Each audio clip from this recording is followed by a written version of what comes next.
جامع ترمذی کی حدیث ہے، نبی کریم صلی اللہ علیہ وسلم نے صحابہ کرام کی تربیت خود فرمائی تھی، تو ان کی زندگی ہمارے لیے بہترین نمونہ ہے۔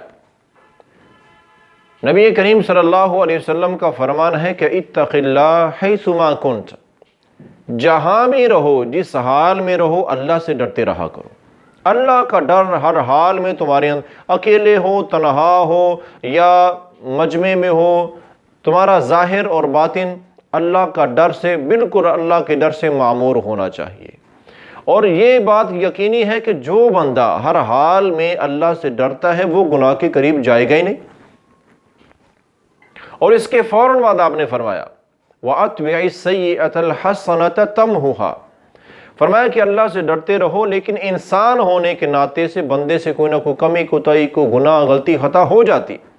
فرمایا جب بھی کبھی تم سے کوئی گناہ سرزد ہو جائے، فوراً کوئی نیک عمل کیا کرو۔ اس کا فائدہ کیا ہوگا؟ تمحوها، آپ نے فرمایا کہ وہ جو تمہاری گناہ کے بعد کی ہوئی نیکی ہے نا، وہ نیکی تمہارے گناہ کو مٹا دے گی، ختم کر دے گی۔ قیامت کو وزن کیا جائے گا نیک اعمال کا اور برائیوں کا، لیکن برائیاں اگر وہاں ہوں گی تبھی وزن ہوگا۔ تو گناہ کے بعد، غلطی کے بعد، خطا کے بعد فوراً نیکی کرنا، یہ اللہ کو اتنا پسند عمل ہے کہ اللہ تعالیٰ اس نیکی کی وجہ سے وہ کیا ہوا جب بندے سے ہو جانے والا گناہ ویسے ہی معاف نہیں ہوتا کہ معاف ہو جاتا ہے، وہ مٹ جاتا ہے، نامہ اعمال سے تمحوہا، ختم کر دیا جاتا ہے، وہ نامہ اعمال میں رہتے نہیں ہے ایسا عمل۔ تو یہ بہت بڑا فائدہ۔ اور اس کے بعد آپ نے فرمایا کہ دیکھو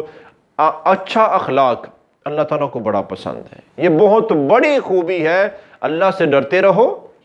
کبھی گناہ ہو جائے، غلطی کر بیٹھو، فوراً نیک عمل کرو، اور ہمیشہ اچھا اخلاق اپنایا کرو، دوسروں کے ساتھ اچھا برتاؤ، اچھا رویہ، یہ اچھا اخلاق کہلاتا ہے۔ اب یہ حدیث پاک ہے اور صحابہ کرام کا عمل دیکھیں، حالانکہ اللہ تعالیٰ کا واضح اعلان ہے، نبی کریم صلی اللہ علیہ وسلم نے کئی بار وضاحت سے بیان کیا کہ جو بندہ غیر مسلم ہے اور وہ مسلمان ہوتا ہے، دین اسلام کو قبول کرتا ہے، تو یہ دین اسلام کو قبول کرنا اتنا بڑا عمل ہے کہ اس کی برکت سے زندگی کے پچھلے جہالت کی زندگی کے جتنے گناہ ہیں اللہ وہ سارے معاف کر دیتے۔ اب سارے گناہ معاف ہو چکے،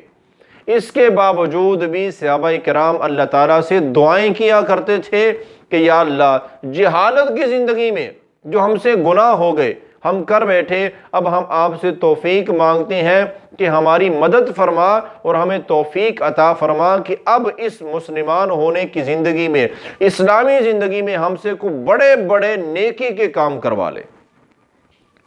یعنی کہ ان کی یہ کوشش تھی کہ میں بڑے سے بڑا نیکی کا نیک عمل کروں کہ جو جہالت میں گناہ ہو چکے وہ معاف بھی ہو چکی ہیں، اس کے باوجود بھی وہ ان کو ذہن میں رکھ کر ان گناہوں کو وہ نیک اعمال بڑے سے بڑا کرنے کی کوشش کرتے تھے کہ جو ہم سے گناہ ہو گئے اگرچہ وہ معاف ہو چکے ہیں، لیکن نبی کریم صلی اللہ علیہ وسلم کا فرمان ہے کہ جو غلطیاں خطائیں ہو جائیں پھر نیک اعمال بھی زیادہ سے زیادہ کرو تاکہ وہ تمہارے گناہ جو ہیں مٹا دیے جائیں۔ مٹ جانے کے بعد بھی وہ نیک اعمال میں بڑی تگ و دو کرتے تھے۔ تو میرے بھائیوں، ہماری زندگیاں، کوئی انسان ایسا نہیں، صرف انبیاء علیہ السلام کی وہ ہستیاں ہیں جن کی زندگی میں گناہ نہیں ہے، ورنہ ہر بندے کی زندگی میں گناہ، غلطیاں، خطائیں ہر جگہ موجود ہیں، کم ہیں یا زیادہ ہیں۔ تو کوشش کریں کہ جتنا ہو سکے کوئی بھی نیکی کا کام ہے نا جو کر سکتے وہ کریں، تاخیر نہ کریں کہ میں کر لوں گا،